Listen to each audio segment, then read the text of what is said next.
Ako si Princess Castro, hatid sa inyo ang mga pinakamainit na balita sa bansa dito sa News Force.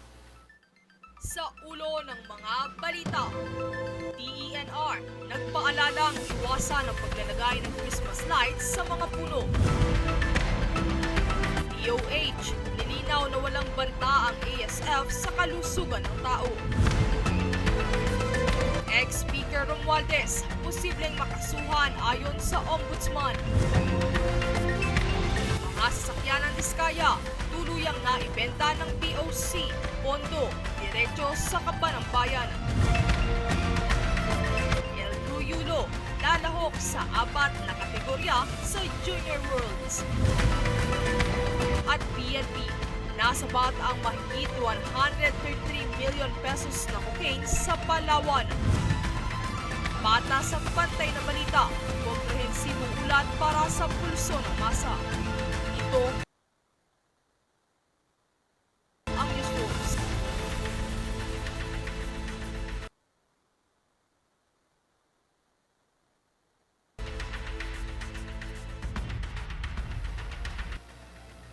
Para sa unang balita, abiso sa mga motorista. Asahan ang mabigat na daloy ng trapiko sa North Luzon Expressway o NLEX mula alas 12 ng tanghali hanggang alas 10 ng gabi ngayong weekend. Ito'y bunsod ng gaganaping Blackpink Deadline World Tour sa Philippine Arena sa Bulacan sa Sabado at Linggo. Pinapayuhan ng mga dadalo ng concert na dumaan sa NLEX Ciudad de Victoria Exit, habang ang mga motoristang patungong Bocaue o Santa Maria naman ay maaaring dumaan sa mga alternatibong ruta sa Marilao, Bocaue o Tambubong exits.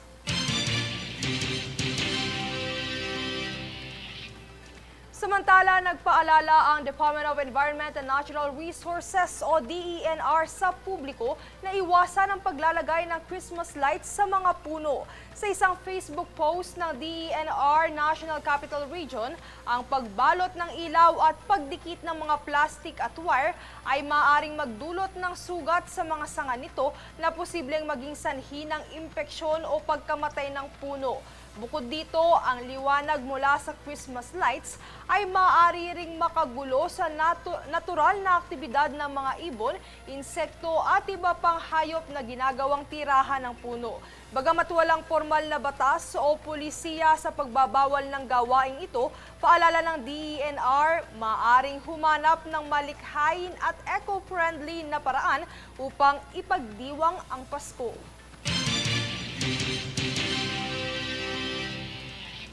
Nilinaw naman ng Department of Health o DOH na walang banta ang African Swine Fever o ASF sa kalusugan ng tao. Kasunod ito ng utos ng Quezon City Government na pansamantalang pagpapasara sa 14 na lechon shop sa La Loma, Quezon City noong nakaraang linggo matapos magpositibo sa ASF ang ilang mga binebentang baboy. Paalala ng DOH, hindi nakukuha ng tao ang ASF at ligtas pa rin kumain ng karning baboy basta tiyakin na naluto ito ng maigi. Samantala, nagsagawa na ng disinfection sa mga apektadong lugar sa La Loma at patuloy pa rin ang pagbabantay upang mapigilan ang pagkalat ng ASF sa mga baboy sa mga tindahan at babuyan.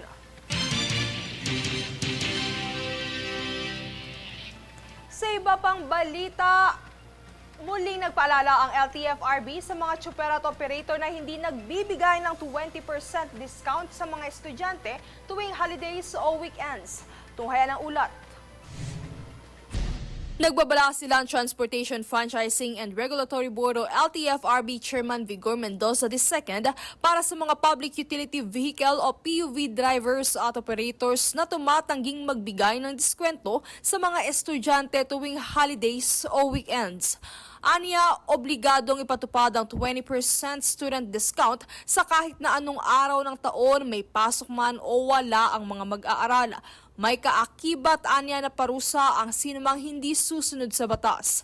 Sa ilalim kasi ng Republic Act 11314 o an act institutionalizing the grant of student fare discount privileges on public transportation, nakasaad sa Section 4 nito na ang fare discount ay dapat ipatupad sa buong period na enrolled ang estudyante weekend man o holiday. Nakapaloob din sa batas ang makakakibat na parusa. Para sa mga driver, ang pinakamabigat na parusa ay 3 buwang suspensyon ng driver's license at 1,000 pisong multa sa bawat paglabag. Habang sa mga operator naman, maaari silang mapatawan ng hanggang 15,000 pisong multa at pagbawi ng kanilang Certificate of Public Convenience o prangkisa. Ang paalalang ito ni Mendoza ay kasunod ng mga reklamo na may mga PUV na tumatanggi sa diskwento tuwing long weekend at mga araw na walang pasok. Batay na rin ang paalala sa utos ni Pangulong Ferdinand Marcos Jr. na tiyakin ang kapakanan ng mga estudyante. Kaugnay nito ay hinikayat ng LTFRB ang mga estudyante na magsumite ng reklamo laban sa mga lumalabag na PUV sa pamamagitan ng kanilang hotline na nakatala sa inyong screen o sa kanilang mga opisyal na social media accounts. Binigyang diin din ni Mendoza na applicable din sa fair discount ang mga senior citizen at persons with disabilities.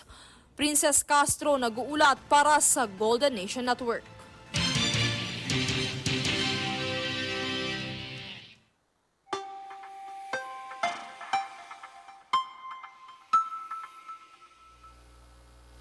Para sa ating ulat panahon, asahan ang maulap na panahon at kalat-kalat na pag-ulan sa ilang bahagi ng bansa, bunsod ng Shearline, Amihan, Easterlies at Intertropical Convergence Zone o ITCZ. Makakaranas ng maulap na panahon, kalat-kalat na pag-ulan at pagkidlat sa Caraga, Davao Region, Sorsogon at Palawan, bunsod ng ITCZ. Samantala, makakaranas din ng maulap na panahon, kalat-kalat na pag-ulan at pagkidlat sa Car, Cagayan, Isabela, Quirino at Nueva Vizcaya, bunsod naman ng Shearline.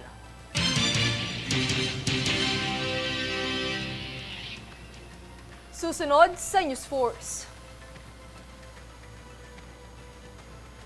PBBM, hinamon ni former Governor Chavit Singson na magbitiw sa puwesto.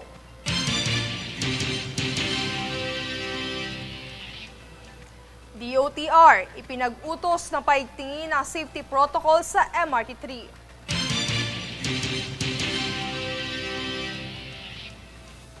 Ex-Speaker Romualdez, posibleng makasuhan ayon sa Ombudsman. Manatiling nakatutok para sa higit pang mabalita sa pagbabalik ng News Force.